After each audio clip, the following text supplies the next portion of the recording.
नमस्कार दोस्तों। गुरु एक खोज। तो एक बात और समझनी चाहिए जो समझने के योग्य है। यदि हम गृहस्थ में जाना चाहते हैं तो हमारे पास में गृहस्थ का ही गुरु होना चाहिए, गृहस्थ गुरु ही होना चाहिए। और यदि हम त्यागी बनना चाहें तो त्यागी को पकड़ सकते हैं हम, क्योंकि बहुत से लोगों की ये सामने समस्याएं देखी गई हैं जीवन में, और कि कुछ लोग त्यागी होना चाहते हैं तो उनको त्यागी ही गुरु का आचरण धारण करना चाहिए। और लेकिन यह भी एक चीज़ देखी गई है कि जो गृहस्थ गुरु होते हैं, ऐसी बात नहीं है गृहस्थ में हमारी कोई दिक्कतें नहीं है। जो गुरु गृहस्थ होते हैं या फिर वो ब्रह्म को, भगवान को नहीं पा सकते हैं, ये कोई बंधन नहीं है, क्योंकि गृहस्थ या फिर स्त्री जाति ये परमात्मा की ही बनाई हुई है और ये कोई अलग चीज़ नहीं है और कोई गलत चीज़ नहीं। क्योंकि बहुत से लोग ऐसा लोग मानते हैं, ऐसा देखने में आया है, हमारे समझने में आया है कि कुछ लोग खुद तो सारी ऐशो आराम करना चाहते हैं, लेकिन यदि गुरु गृहस्थ हो या फिर गुरु कोई ऐसा कृत्य उनको दिखा दे, कभी कभी परीक्षा लेने के लिए बहुत से कृत्य ऐसे कर देते हैं गुरु कि शिष्य कहता अरे ये कैसा गुरु है। तो ये मित्रों एक समझने की वजह है। बहुत से लोगों को बहुत पक्का जो कमज़ोर होते हैं उन्हें कहीं से भी तोड़ा जा सकता है। बस ये पता लग जाए कि कमज़ोरी कहाँ है, किस इंसान की कमज़ोरी कहाँ पर है, तो इस इंसान को तोड़ा जा सकता है। तो यह भी एक विषय का समझने का है, क्योंकि समझने की इस दुनिया में समझने के लिए बहुत कुछ है, लेकिन समझ वही पाता है जिसको गुरु जना दे।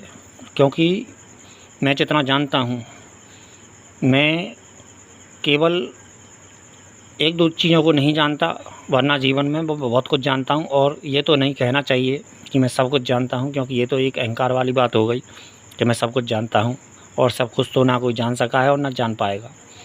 लेकिन अपने मतलब की बात तो जानते ही हैं हम, सांसारिक व्यवहार तो जानते ही हैं हम, और साधना के कुछ नियम भी जानते हैं। लेकिन जो अंदरूनी चीज़ें होती हैं, जो लास्ट अंतिम स्टेज की जो चीज़ें होती हैं, बस यह तो एक खैर एक अलग विषय है, लेकिन बात गुरु की हो रही है। तो सबसे पहले तो शिष्य को ये भी समझना चाहिए कि उसे गुरु कैसा चाहिए। और मैं आज तुम्हें कुछ गुरुओं के नाम बता देता हूँ जो सद्गुरुओं में आते हैं, और जो मैं जिनकी महफिल में बैठता हूँ, या फिर यूँ मान लो कि मैं उनके सत्संग करता हूँ और उनका सत्संग करता हूँ और किया है मैंने, और सत्संग सुनता रहूँगा उनका जीवन भर। और जीवन में मुझे जब मौका मिलेगा तो उनके संग शामिल भी होऊंगा। ये समय की बात है कि कब मुझे यह अधिकार मिलेगा और मुझे कब यह चीज़ अधिकार प्राप्त होगा, तो मैं आगे उन लोगों के साथ सम्मिलित भी होऊंगा और उनके साथ अपनी वो भी करूंगा जो कर सकता हूं, जो करना चाहता हूं। मैं यहाँ बोल नहीं रहा हूं, क्योंकि करना मुझे भी बहुत कुछ है इस दुनिया में। मैं भी दुनिया में अपने आप को प्रकाशित करना चाहता हूं और सब कुछ पाना चाहता हूं इस दुनिया में, लेकिन समय की अपनी एक मर्यादा है और कर्म का अपना एक फल है और ईश्वर का अपना एक विधान है। तो ईश्वर की इच्छा से ही हम चलते हैं। ये तो हम समझने मात्र से हम सोचते बहुत हैं लेकिन कर नहीं पाते। यह बात भी एक समझने वाली बात है कि सोचने से सब कुछ नहीं होता है। भगवान भी कुछ चाहता है और भगवान भी हर चीज़ के लिए कुछ समय निर्धारित करता है। तो आज मैं तुम्हें गुरुओं के कुछ नाम बता रहा हूँ जो सद्गुरुओं में आते हैं, जो उनसे केवल भगवत प्राप्ति पर ही बात की जा सकती है और ब्रह्म के विषय में ही चर्चा की जा सकती है। यहाँ पर ब्रह्म के विषय में ही वो तुम्हें जना सकते हैं, यहाँ पर वेद पुराण इनके विषय में जाना सकते हैं। लेकिन तो इनके नाम कुछ इस तरह हैं। एक तो यह हैं जो हमारे स्वयं के गुरु हैं, मैं उनका तो नाम यहाँ खैर लूँगा नहीं, स्वयं के गुरु। लेकिन एक श्री सुधांशु जी हैं, और एक अवधेशानंद गिरी जी हैं, और एक स्वामी हरि चैतन्यपुरी जी हैं, और एक अवधूत बाबा जी हैं, और एक आचार्य पुंडरीक जी हैं, और एक ऋतंबरा मैया भी हैं, और एक उनके भी गुरु हैं जो ऋतंबरा मैया के गुरु हैं।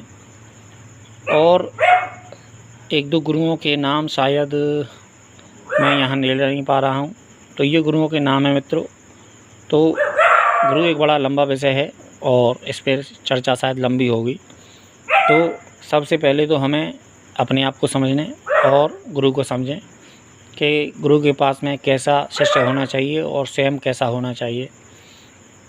सबसे पहले कभी भी गुरु के पास में जाओगे तो एक बात और हमेशा याद रखना, वो कभी नहीं होगा जो तुम सोच के जा रहे हो।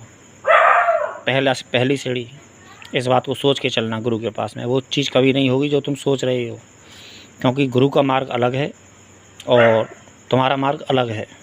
तुम कुछ अपनी विषय में सोचते हो और गुरु सबके विषय में सोचता है। तो यह एक बुनियादी सिद्धांत है कि गुरु को सबके विषय में सोचना पड़ता है और सबसे पहले वो ईश्वर के विषय में सोचता है, फिर वो किसी के विषय में सोचता है। और जब शिष्य उसके पास में आता है तो एक कर्तव्य यह भी है गुरुओं का मित्रों। धन्यवाद।